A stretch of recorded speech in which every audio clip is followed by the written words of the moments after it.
Hello students, UP academic classes में कक्षा 12 के केमिस्ट्री के पहले चैप्टर जो हम लोग पीछे 2 वीडियो में पढ़ चुके हैं, आज ये तीसरी वीडियो इस चैप्टर की, जिसमें हम लोग पढ़ने वाले हैं इकाई सेल और इकाई सेल के प्रकार क्या हैं, उसमें समन्वय संख्या क्या है, उसकी संकुलन क्षमता क्या है, वगैरह वगैरह, ये सब पॉइंट्स हम लोग अभी आज डिस्कस करेंगे। तो यह ठोस अवस्था चैप्टर हम लोग पढ़ रहे हैं।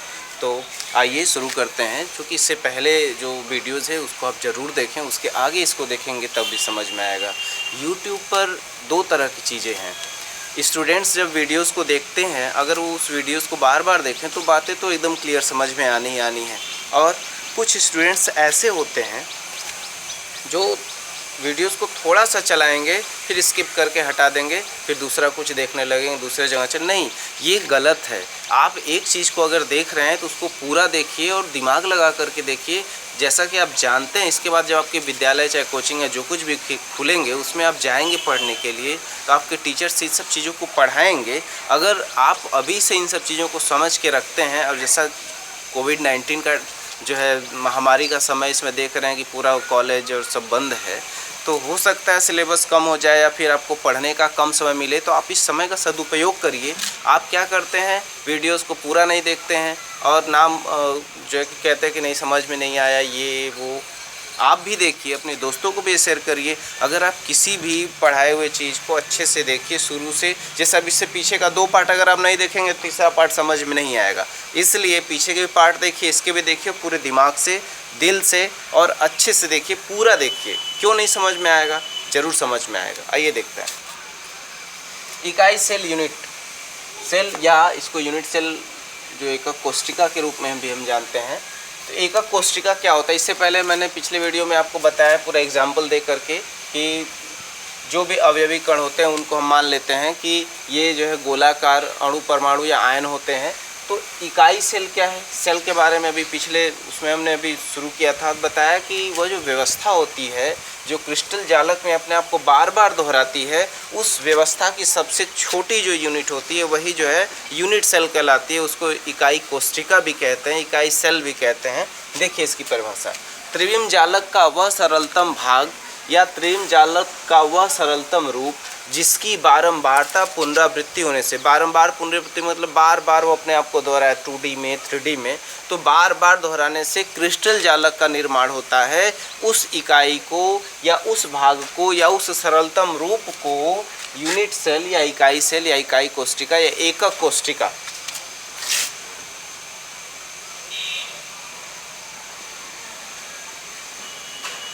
या एकक कोशिका कहते हैं। परिभाषा याद रखेंगे, बोर्ड में पूछता है। अब देखिए, त्रिविम जालक पीछे भी पढ़ चुके, एक बार फिर मैं दोहरा दे रहा हूँ। त्रिविम जालक यहाँ पर आया इसलिए, त्रिविम जालक क्या है, त्रिविम आकाश में यानी कि 3 डायमेंशनल स्पेस में जब किसी क्रिस्टल के इकाई कोशिका या इकाई सेल अपने आप को नियमित व्यवस्था से लॉन्ग रेंज में ले जाती है, 2D में 3D में, तब उस प्रकार जो आपके सामने क्रिस्टल का भाग उभर कर आता है, जो निर्माण समझ में आता है, उसको बोलते हैं त्रिविम जालक। इसकी परिभाषा देख लीजिए, त्रिविम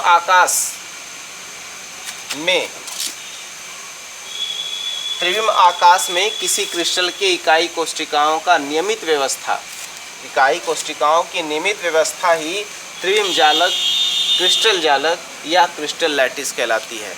अब इन दोनों चीज़ों को हम फिगर से समझते हैं। देखिए, हमारे पास 2 डायमेंशनल वाइट बोर्ड है, 2 डायमेंशन पर ही पढ़ना है, 3 डायमेंशनल चीज़ों को पढ़ रहे, इसलिए आप भी समझने का थोड़ा प्रयत्न कोऑर्डिनेट करिए इसको। देखिए,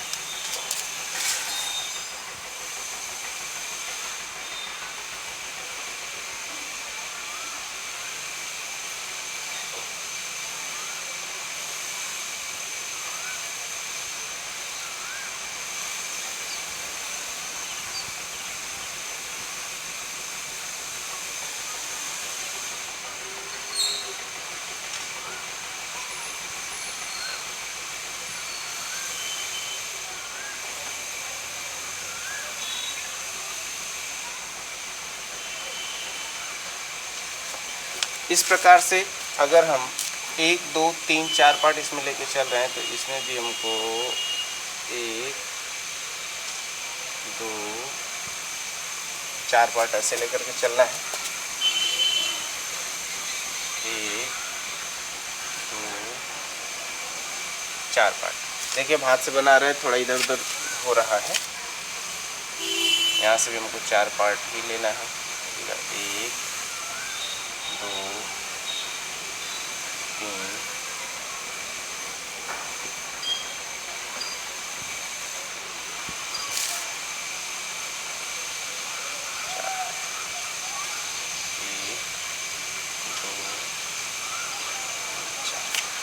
अब जरा समझिए, ये मैंने क्या बनाया है, ये त्रिविम जालक है, ये क्रिस्टल लैटिस है। कैसे है समझिए, यहाँ पर अगर हम इस वाले हिस्से को देखते हैं ये, और यहाँ से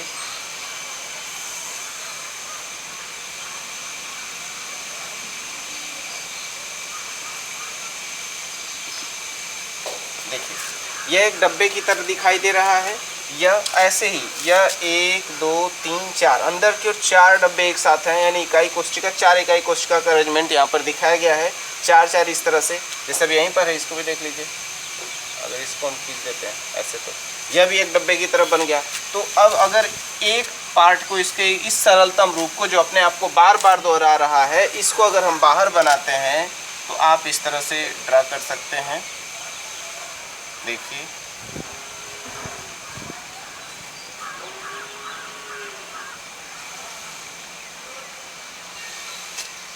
एक डब्बा को हमने बाहर बनाया हुआ है। तो ये क्या है, ये इकाई सेल है। त्रिविम जालक क्या है, अब देखिए इकाई सेल क्या है, त्रिविम जालक का वह सरलतम रूप जिसकी बार बार पुनरावृत्ति होने से, बारंबार पुनरावृत्ति होने से क्रिस्टल जालक का निर्माण होता है, उस सरलतम रूप को इकाई सेल, यूनिट सेल या एकक कोष्टिका कहते हैं।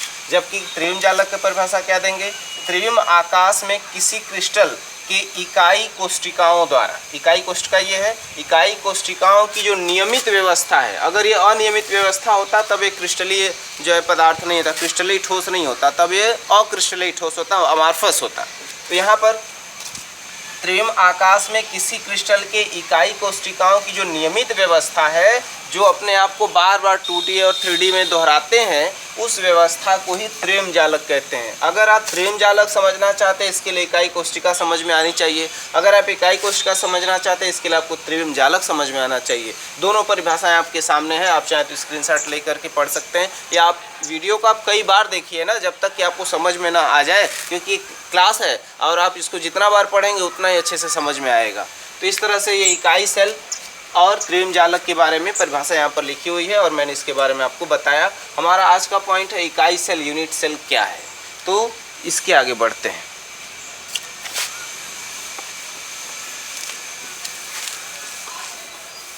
जैसा कि अभी आपने देखा, इससे पहले हमने आपको बताया है कि जो इसके अणु, परमाणु या आयन होंगे, उनको हम मानेंगे क्या, उनको मानेंगे कि वे एक गोलाकार फुटबॉल या बॉल के रूप में, गोलाकार जो है उसके कण के रूप में है। लेकिन वे जो गोलाकार कण एक दूसरे से जुड़ करके जो व्यवस्था बनाते हैं, उस व्यवस्था को एक पैकिंग के रूप में समझने के लिए उसको एकक कोष्टिका में बदल करके समझना पड़ता है। उसको एकक कोष्टिका के रूप में जो है मान करके तब उसके पैकिंग को समझना पड़ता है। तो एकक कोष्टिका के लिए हमको क्या करना है, ध्यान दीजिएगा, वही घन बना लीजिए। घन क्या होता है, जिसकी लंबाई, चौड़ाई, ऊंचाई तीनों बराबर। देखिए, बेसिकली जो यूनिट सेल होती है, यूनिट सेल 3 प्रकार की होती है, एकक कोष्टिका 3 प्रकार की होती है। SCC, simple cubic cell, simple cubic cell, एक होता है FCC, face centred cubic cell, और एक होता है BCC, body centred cubic cell. तो ये 3 तरह की इकाई कोष्टिकाएं होती हैं। आइए देखते हैं।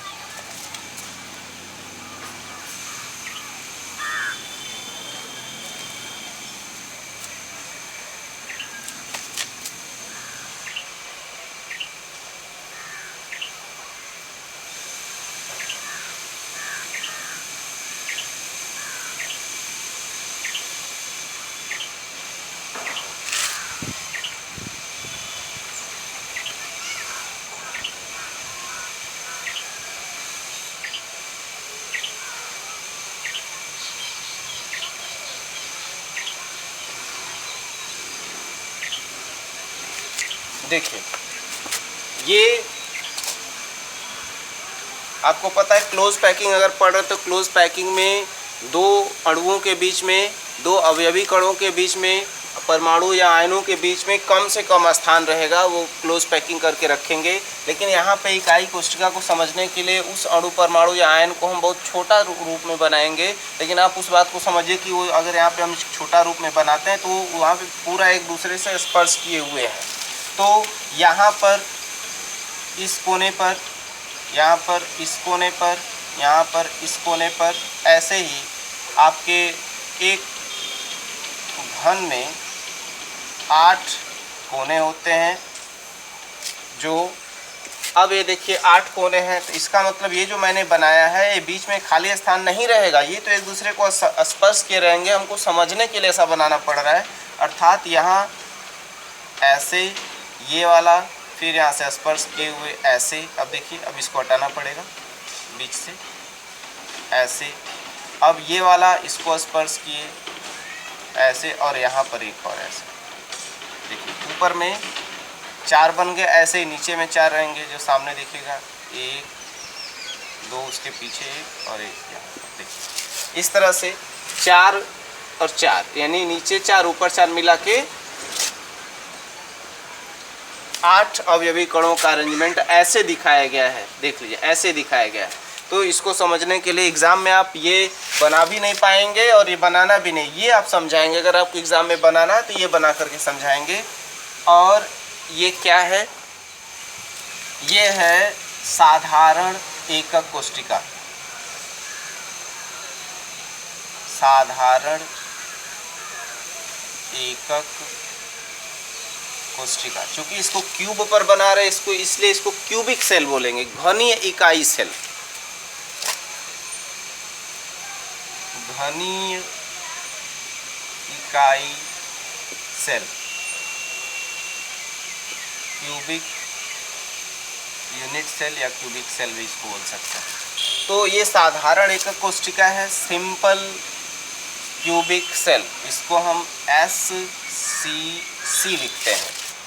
ध्यान दीजिए, अगर इस तरह की एकक कोष्ठिका बने, अणु परमाणु या आयनों का व्यवस्था इस प्रकार से बने कि उसके इकाई सेल में, देखिए सबसे पहले तो ये कि इसके सभी कोनों पर, सभी प्रकार में सभी कोनों पर जरूर जो इसके अवयवी कण आएंगे, तभी तो ये जो है घन कोष्ठिका कहला रहा है।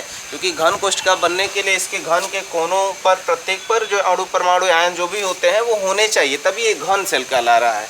अब यहाँ पर देखिए,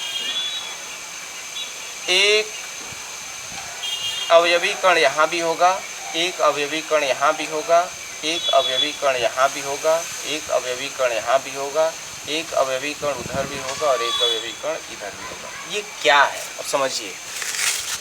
आप देख सकते हैं कि चाक का डब्बा होता है या फिर कोई भी एक घन की तरह कोई भी डब्बा होता है, तो उसके 8 कोने हैं और एक आगे की ओर, पीछे की ओर, दाएं बाएं, ऊपर नीचे, यानी 2 4 6 उसके फलक होते हैं। फलक का मतलब सरफेस। तो उसके जब 6 फलक होते हैं तो उसको बोलते हैं फेस। जो सामने दिख रहा है सरफेस, उसको फेस। अगर हम बीच में इसको समझने के लिए एक काम करते हैं कि इसको हमने इस लाइन से जोड़ दिया, आमने सामने वाले को हमने इसको इस लाइन से जोड़ दिया और हमने इसको इस लाइन से जोड़ दिया, तो अब आप यहाँ से समझ सकते हैं कि एक जो अणु परमाणु या आयन या इसका जो भी अवयवी कण है वो इधर वाले फेस पर भी है, यानी इस वाले सतह पर भी है, इस वाले सतह पर भी, ऊपर वाले सतह पर भी, नीचे वाले सतह पर भी, पीछे वाले सतह पर भी और आगे वाले सतह पर भी। इस तरह से आप ये जो सामने देख रहे हैं, यानी ऐसा इकाई सेल या ऐसा घनी इकाई सेल जिसके कोनों पर अवयवी कण होने के साथ साथ उसके सतहों पर भी अवयवी कण उपस्थित हों, तब इस तरह के इकाई सेल को या इस तरह की घनी इकाई सेल को हम बोलते हैं फेस सेंटर्ड क्यूबिक सेल या फलक केंद्रित इकाई कोष्ठिका। इसको बोलते हैं FCC, face centred cubic cell. और अगर इस तरह का इकाई सेल है जिसके कोनों पर अवयवी कण के अतिरिक्त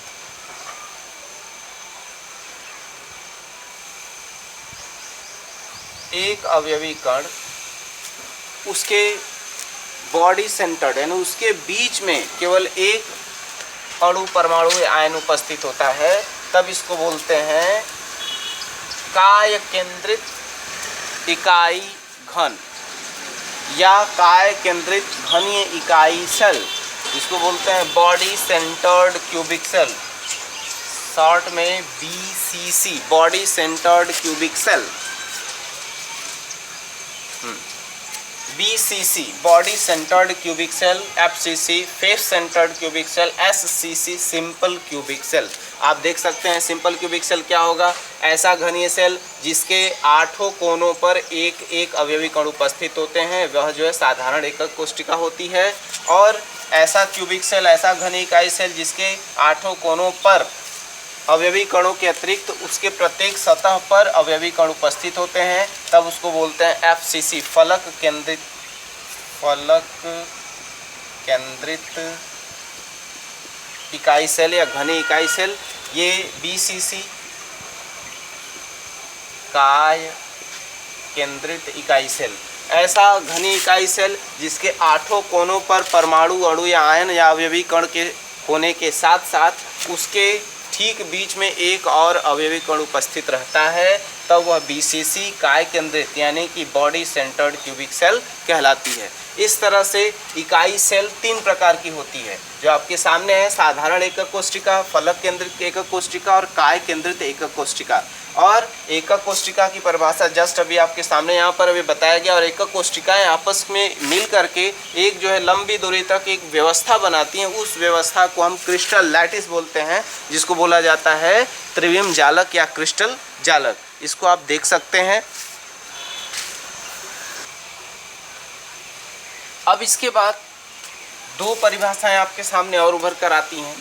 एक है जालक बिंदु, जिसको बोलते हैं लैटिस पॉइंट। क्या है, हम देख रहे हैं कि जब कोई भी आप क्रिस्टल का जो क्रिस्टल लैटिस बना रहे हैं तो वह क्रिस्टल लैटिस यूनिट सेल्स से मिल करके बनी हुई है, और यूनिट सेल्स में जो अणु परमाणु या आयन है वे एक विशेष स्थान पर हैं।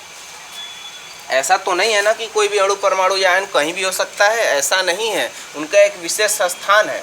तो उन स्थानों को जहाँ पर ये अणु परमाणु या आयन या अवयवी कण उपस्थित है, उन स्थानों को जालक बिंदु कहते हैं। यानी जालक, क्रिस्टल जालक के वे बिंदु जहाँ पर अवयवी कण उपस्थित हैं वे ही जालक बिंदु कहलाते हैं।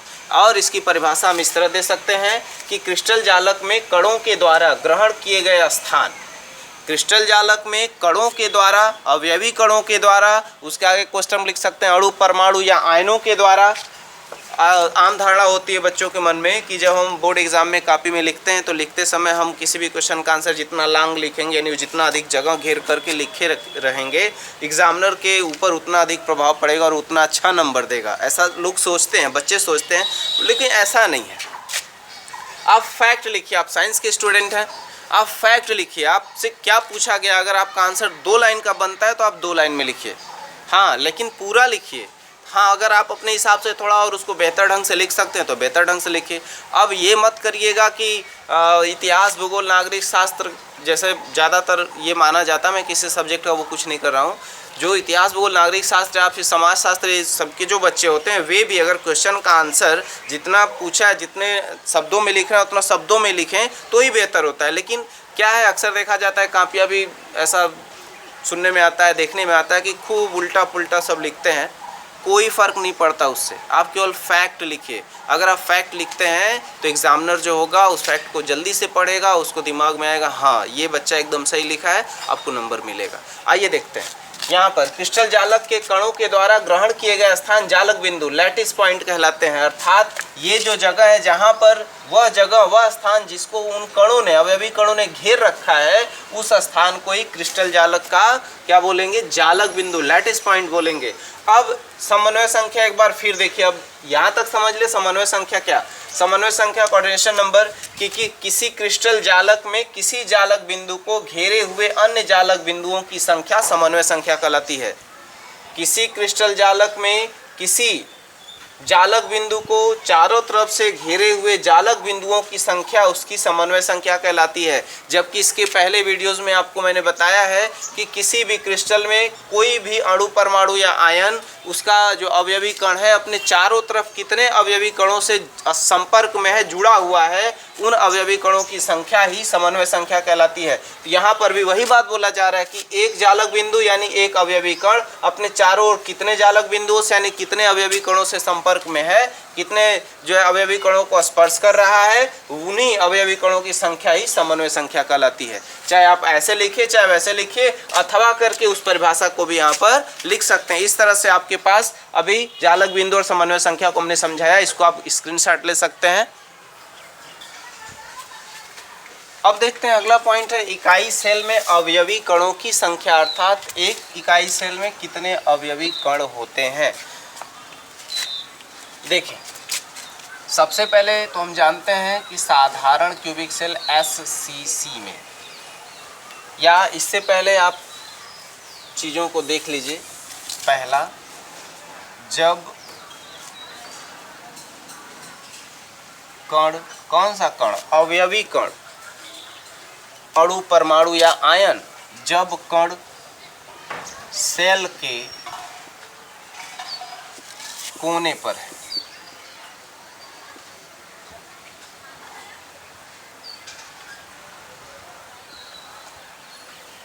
जब कण सेल के कोने पर है। इसको मैं एक एग्जांपल से आपको समझाता हूँ।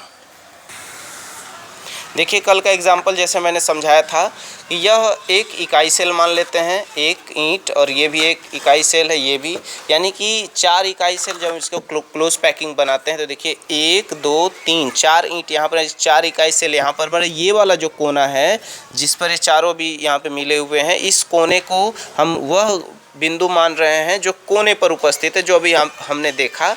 और अब देखिए, इसको हमने यहाँ पर लगाया, इसको हमने यहाँ पर लगाया। अभी आप जो है रिमेनिंग 2 इकाई सेल यहाँ पर लगा सकते हैं। तो आपके पास कितने इकाई सेल हुए, देखिए 1 2 3 4, और अभी इसके ऊपर 2 आएंगे, यानी 4 इधर के 4 इधर के हो गए 8। तो इसका ये वाला जो बिंदु है, इस पर एक कण होगा, इस वाले बिंदु पर एक जो है अणु होगा। यह अणु कितने इकाई सेलों में बटेगा, 4 इधर 4 इधर, और ये चारों के कोनों में बढ़ जाएगा। आप देख सकते हैं यहाँ का जो एक कोने का जो कण होगा, अवयवी कण होगा, वह 4 इधर 4 इधर, यानी कि 8 इकाई सेलों में बटेगा। अब व्हाइट बोर्ड पे चलते। तो अभी आपने देखा कि जो कोने पर अगर हम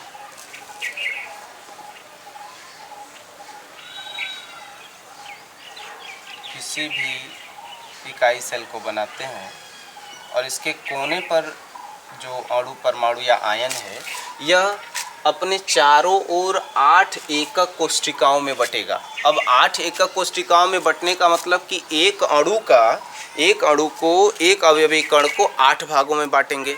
अब इन 8 भागों का एक भाग ही न एक कोष्ठिका में आएगा, क्योंकि वह 8 भागों में 8 के कोष्ठिकाओं में बट रहा है। तो जब एक कोष्ठिका में एक अवयवी कण का हिस्सा आएगा तो कितना हिस्सा आएगा, 1/8। समझ में आया? इसको याद रखेंगे कि जब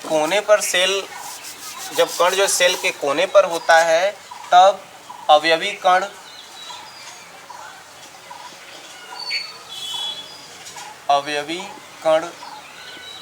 का भाग बराबर 1/8, यानी 1/8 भाग अवयवी कण का एक सेल में आएगा जब वह कोने पर है तब।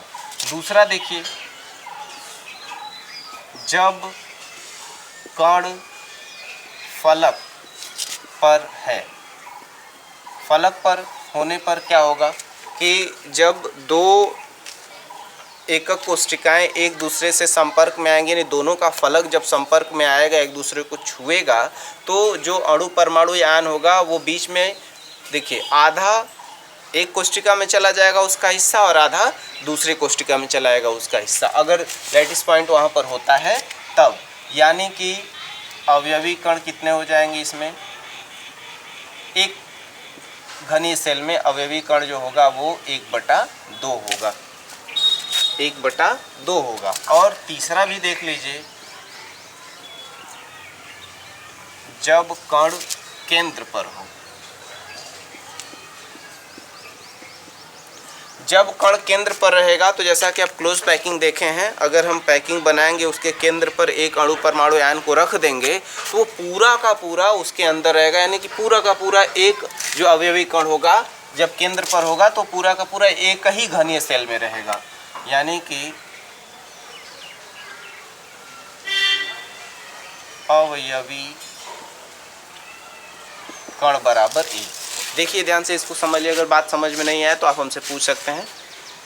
ये अवयवी कण एक कब होगा? जब वह कण केंद्र पर होगा। अवयवी कण का भाग आधा भाग कब होगा? जब वह फलक पर होगा। एक सेल की बात हो रही है। और जब वह कोने पर है तो 1/8 भाग उसके सेल के अंदर उस अवयवी कण का होगा। इस तरह चलिए सभी प्रकार के तीनों प्रकार के कोशिकाओं के बारे में देखते हैं।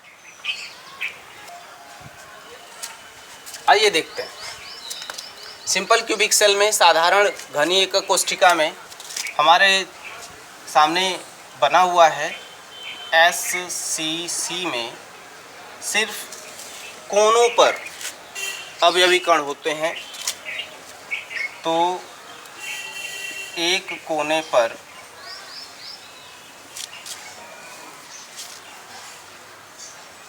कण, अवयवी कण कितना होता है? 1/8। इसमें कितने कोने हैं? 8। इसलिए 8 कोने पर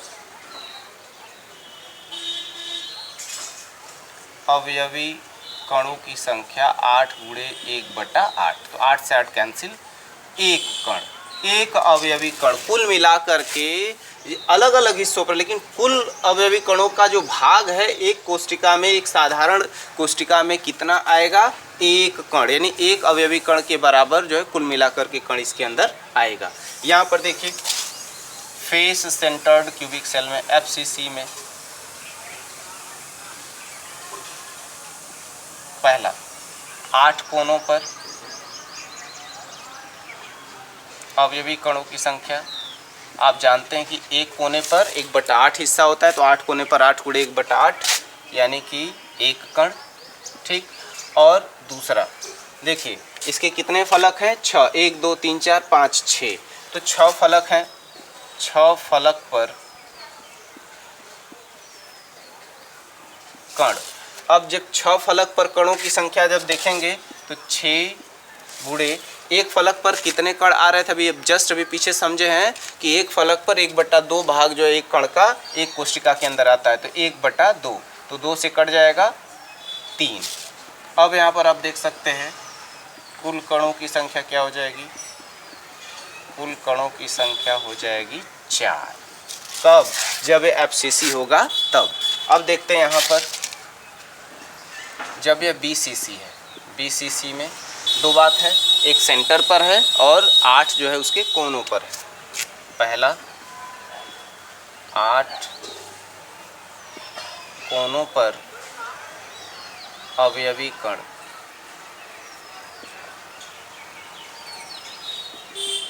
कितने हो जाएंगे? 8 × 1/8 यानी कि एक कण हो गया। कोनों का मिला करके एक कण हो गया। और एक उसके केंद्र में, केंद्र में अवयवी कण बराबर एक कण। तो केंद्र में एक कण है और किनारों के कोनों पर मिला करके जब कणों को देखेंगे तो एक कण। तो कुल कणों की संख्या BCC में कितनी हो जाएगी? कुल कणों की संख्या देख लीजिए, एक कण और एक कण मिलके 2 कण। इस तरह बहुत आसानी से आप समझ सकते हैं, जान सकते हैं कि एकक सेल में कणों की संख्या कितनी होती है। इसको अच्छे से देख लीजिए। ठीक है स्टूडेंट्स, अगले वीडियो में यानी कल हम आपको बताने वाले हैं कि आज ही बताते, लेकिन इतना लंबा हो जाएगा फिर अपलोड ही नहीं हो पाएगा। हम कल आपको बताते हैं कि ये जो अवयवी कण है इस पूरे घनी सेल में कितना % हिस्सा घेर के रखें, कितना खाली है। तीनों में। और उसके बाद इम्पॉर्टेंट इक्वेशंस होंगे कि परमाणु त्रिज्याएं कैसे निकालेंगे, एक घन सेल का अगर हमको एक भुजा की लंबाई पता है, कोर की लंबाई पता है, तब इस तरह से। और कल जो है इसके न्यूमेरिकल्स क्वेश्चन भी आपके सामने आएंगे, इसलिए इसके पीछे के भी पार्ट, ये पार्ट और इसके आगे के भी पार्ट आप खुद देखिए, अपने दोस्तों को भी शेयर करिए और मेरे चैनल को सब्सक्राइब करिए और फैलाइए अधिक से अधिक, क्योंकि अभी पढ़ाई का समय है। जितने अधिक से अधिक लोग देखेंगे उतने अच्छा होगा पढ़ाई के लिए। Thanks for watching.